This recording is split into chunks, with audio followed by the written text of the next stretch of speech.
Olá, muito bom dia. O sol não despontou. O dia está começando. Mas nessa manhã, o primeiro compromisso que nós temos é com o Criador do Universo. Nós queremos colocar os nossos planos, os nossos sonhos e o projeto nas mãos do nosso Criador. Fazendo isso, nós teremos a certeza que esse dia será um dia de muitas vitórias, um dia de muita conquista. É por essa razão que nessa manhã, nesse momento, o nosso primeiro compromisso é com o nosso Deus, é com o nosso Salvador. Aqui é a oportunidade que nós temos de apresentarmos a Ele para os nossos anseios, apresentarmos para Ele as nossas lutas, pedirmos a Ele que esteja ao nosso lado no decorrer desse dia. Fazendo isso, a nossa vida será uma vida e será um dia de vitórias. Quero deixar nessa manhã com você aqui um verso para que você guarde no teu coração e que no decorrer do dia, diante das batalhas, você possa recitá-lo. Salmo capítulo 72, o verso 18, onde o salmista Davi diz o seguinte: Bendito seja o Senhor Deus, o Deus de Israel, que só Ele opera prodígios. É confiante nele que nós esperamos que os prodígios desse dia possam acontecer no nome dele. As lutas e as dificuldades serão vencidas pelo nome do nosso Salvador Jesus. Por isso que nós estamos aqui nessa manhã como adoradores, debruçados diante do Senhor, esperando que Ele opere as maravilhas na nossa vida. Um dos objetivos desse canal a cada dia é estudarmos um capítulo da Palavra do Senhor. E nessa manhã quero convidar você a ter nas mãos o livro de Números, a Palavra de Deus no livro de Números, capítulo 25, verso 1 e o verso 2. Habitando Israel em Sitim, começou o povo a prostituir-se com as filhas dos moabitas. Essas convidaram o povo ao sacrifício dos seus deuses, e o povo comeu e inclinou-se aos deuses delas. É fantástico quando nós ouvimos as maravilhas de Deus, Deus transformar maldição em bênçãos. Isso é fantástico. Mas é terrível também quando nós ouvimos Satanás transformar as bênçãos de Deus em maldição. Nós sabemos que Deus, tudo o que Ele fez foi perfeito. E Deus queria que fosse assim para sempre. Da mesma forma como Deus concedeu para o casamento, para o casal, o sexo, Deus queria que fosse de fato uma bênção para uma vida a dois. Mas essa bênção, Satanás transformou numa maldição para o século presente. E nós sabemos que não é apenas usado dentro do casamento, mas fora do casamento.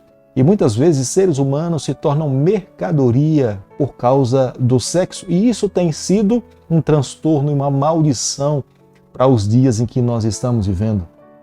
Da mesma forma, como Deus um dia criou a música para louvor e adoração ao nome dele, Satanás, na verdade, transformou essa bênção numa maldição. Muitas vezes, muitas músicas são construídas para a própria adoração dele.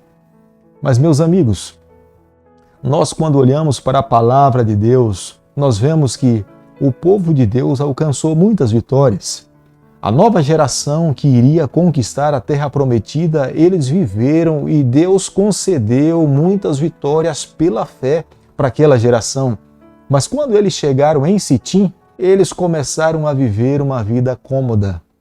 E diante dessa vida cômoda, as moças moabitas foram até o acampamento dos israelitas e os convidaram para que eles pudessem participar dos momentos de adoração com elas diante do culto ao Deus Baal. Nesse culto ao Deus Baal, havia ali momentos para alimentação, mas a ênfase da adoração, de fato, estava na sexualidade. Se curvavam diante do Deus Baal, que tinha um corpo, parte de homem, parte de animal, e eles então agora se prostituíam diante desse Deus Baal. Isto se tornou uma aberração aos olhos do Senhor. O Deus da aliança que tinha tirado o povo do cativeiro do Egito com mão poderosa, muitos milagres e sinais aconteceram no percurso do Egito até a terra prometida. Deus agora estava com o seu coração completamente partido. Foi lá em Sitim onde Josué mobilizou os seus líderes para que pudessem conquistar a terra. Sitim ficava ao lado oposto de Jericó. Mas lá em Sitim, Josué convocou os seus líderes, os preparou para que pudesse espiar a terra de Canaã e pudesse trazer um relatório para que eles pudessem conquistar essa terra para a habitação do povo de Deus. No capítulo 25 de Números, o verso 2, nós podemos ver que Balaão estava envolvido nessa história.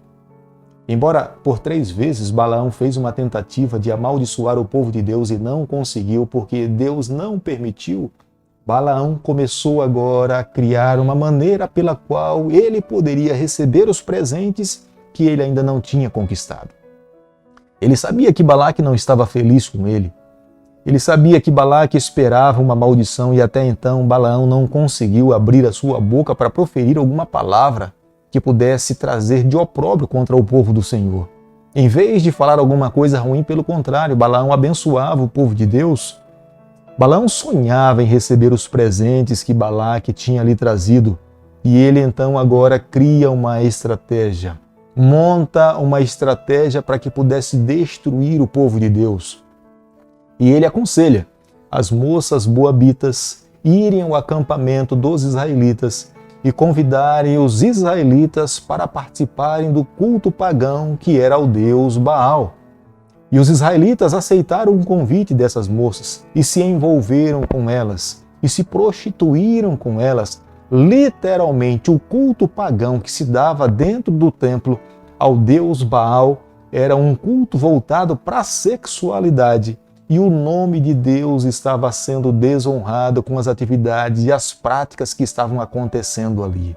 Nós podemos perceber que, da mesma forma como um dia Deus usou Balaão para proferir profecias em nome do Senhor, para dizer que um dia o Messias viria aqui a essa terra, Satanás estava usando Balaão para destruir o povo de Deus. As orientações que Balaão estava dando aos moabitas eram uma orientação satânica. Balaão orientava as moças a convidar os israelitas para irem se prostituir no santuário de Baal. Nessa manhã nós precisamos fazer uma reflexão. Nós precisamos a cada dia nos apegarmos ao Senhor, porque nós podemos ver, a estratégia de Balaão era uma estratégia satânica. Satanás é persistente, Satanás ele não desiste daqueles que são fiéis. Quando Satanás consegue perceber que um filho de Deus busca seguir o caminho da cruz, ele investe todas as suas forças para destruir aquele que se busca ser fiel. E nós podemos ver que uma das características de Satanás é ser perseverante. Ele não desiste, ele continua persistindo.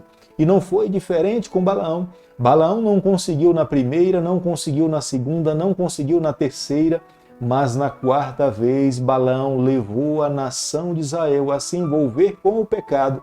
E ele sabia que se ele se envolvesse, os israelitas se envolvessem com o pecado, a bênção de Deus que estava sobre a nação de Israel, a mão do Senhor seria tirada e os israelitas se tornariam vulneráveis para serem destruídos. E foi isso que aconteceu.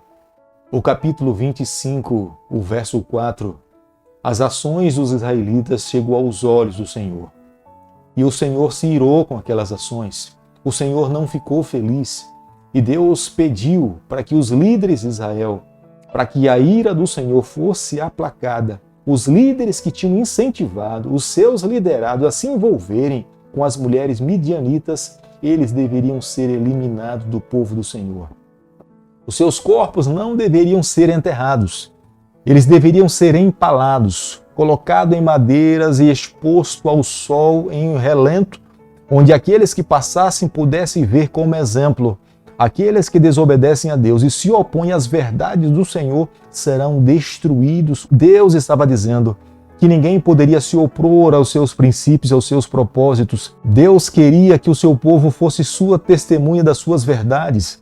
Deus queria que os princípios que foram entregues à nação de Israel, todos os outros povos que estavam ao redor da nação de Israel pudessem receber essas verdades e viver essas verdades. Os israelitas jamais poderiam aceitar os ensinamentos pagãos que estavam ao redor da nação de Israel. Por isso que, de uma forma firme e segura, Deus estava repreendendo aqueles que tinham apostatado, abandonado as verdades do Senhor, para que aquelas outras pessoas que ainda não tinham caído nas mesmas práticas pudessem compreender que Deus é um Deus zeloso, Deus vale com os seus princípios, Ele não muda, Ele é sempre eterno e espera que os seus filhos vivam dessa forma em fidelidade. O capítulo 25 do livro de Números, o verso 7, nós podemos ver aqui um nome de um homem que tomou atitude para aplacar a ira do Senhor, para corrigir aqueles que tinham abandonado as verdades. É o nome de Finéias. Finéias era neto de Arão, o sumo sacerdote. Eleazar era o pai de Finéias. Arão já estava morto. Quem era sacerdote nesse período era Eleazar. Finéias era o líder dos levitas, mas Finéias entendeu o chamado do Senhor e tomou atitude para aplacar a praga que estava caindo sobre os israelitas. Naquele dia, 24.000 homens perderam as suas vidas por terem se envolvido com práticas pecaminosas com as mulheres moabitas. Nesse dia, desde o período em que eles saíram do Egito até entrar na terra de Canaã, foi o maior morticínio que aconteceu entre o povo de Deus. Nem quando Corá se rebelou contra a liderança de Moisés e Arão morreram tantas pessoas. Naquele dia morreram 14.000 e algumas outras pessoas. Mas nesse dia foram 24.000 pessoas que perderam as suas vidas. O capítulo 25 do livro de Números, o verso 11, nós podemos ver que Deus se agradou da ação de Finéias. Deus comparou a Finéias como sendo um homem zeloso, da mesma forma como Deus é zeloso. Deus elogiou a Finéias dizendo que o seu sacerdócio seria eterno. Quando nós olhamos para esse ato no Antigo Testamento, embora seja um ato isolado, não era um ato prescrito pela lei de Deus ou pelas leis cerimoniais, mas nós podemos entender que a Bíblia descreve esse ato de Finéias como sendo um ato expiatório, aceito pelo céu, para que a praga pudesse deixar de se espalhar entre a nação de Israel. O ato de Finéias foi recebido pelo céu como um ato expiatório. Deus se agradou dessa ação, porque de uma forma sorrateira Balaão trabalhou contra o povo de Deus. Um homem que um dia foi usado pelo Senhor foi ao ponto, no fundo do poço, que foi usado por Satanás para trabalhar contra o povo do Senhor. Mas a palavra de Deus é muito clara, que aqueles que se opõem contra a obra do Senhor, eles serão destruídos. E da mesma forma, nós podemos ver que isso aconteceu na vida daqueles que se opuseram ao avanço do povo do Senhor. Deus pede para que os israelitas entrem em batalha e destruam os midianitas. É como se os midianitas estivessem fazendo uma obra satânica. Na verdade, os midianitas estavam fazendo uma obra satânica. Eles estavam tentando destruir os planos do Senhor. Deus sonhava que a nação de Israel pudesse declarar para o mundo as verdades do Senhor. Deus queria que o seu povo pudesse proclamar a vinda do Messias aqui a essa terra. Deus queria que a nação de Israel pudesse ensinar ao mundo as verdades que estão contidas na sua santa lei. Deus queria que a nação de Israel pudesse expressar o caráter puro, fidedigno do Deus de Israel. Mas os midianitas estavam tentando se opor aos planos do Senhor. E Deus aqui, no capítulo 25, no verso 17, pediu à nação de Israel que se opusesse à ação diabólica dos midianitas. Meus amigos, ao concluirmos o capítulo 25 do livro de Números, nós podemos ver que servimos a um Deus zeloso, a um Deus puro, um Deus que espera que os seus filhos vivam o seu nível de santidade. Mas para que nós possamos viver nesse patamar é necessário viver uma vida de dependência do Senhor. Nos dias em que nós estamos vivendo e reconhecemos que nós estamos nos últimos capítulos da história do planeta Terra, nós sabemos que Satanás também irá investir todas as suas forças, as suas armas, para tentar impedir os fiéis em viver uma vida justa, santa diante do Senhor. E Satanás usará todas as suas estratégias para ruir a fidelidade do povo de Deus. Mas nós só conseguiremos alcançar a vitória se nós vivermos uma vida de fé e de fidelidade ao Senhor. Uma vida de dependência no Senhor. A cada manhã é necessário buscarmos a Deus, abrirmos o nosso coração, estudarmos a sua palavra e deixarmos que ela nos alimente. Se nós fizermos isso, tenha certeza, somente uma vida dependente do Senhor terá condições de ultrapassar as últimas provas que esse mundo irá sofrer. Portanto, queremos nessa manhã reconsagrar a nossa vida a Deus, nos colocarmos nas mãos do Senhor. Por isso, nesse momento, quero convidar você a fechar os seus olhos para que nós juntos possamos orar a Deus e pedir a bênção do Senhor sobre a nossa vida. Querido Pai, nas Tuas mãos, nessa manhã, nós nos colocamos, confessamos as nossas falhas. Nós queremos a cada dia amar a Tua pessoa. Nos ajude a sermos fiéis em todo momento. É o nosso pedido e a nossa oração que nós fazemos em nome de Jesus. Que o Senhor te abençoe e te guarde. Que Ele faça resplandecer o seu rosto sobre você. Que Ele tenha misericórdia de você. Que sobre você, nessa manhã, Ele levante o seu rosto e conceda a sua paz em nome de Jesus. Amém.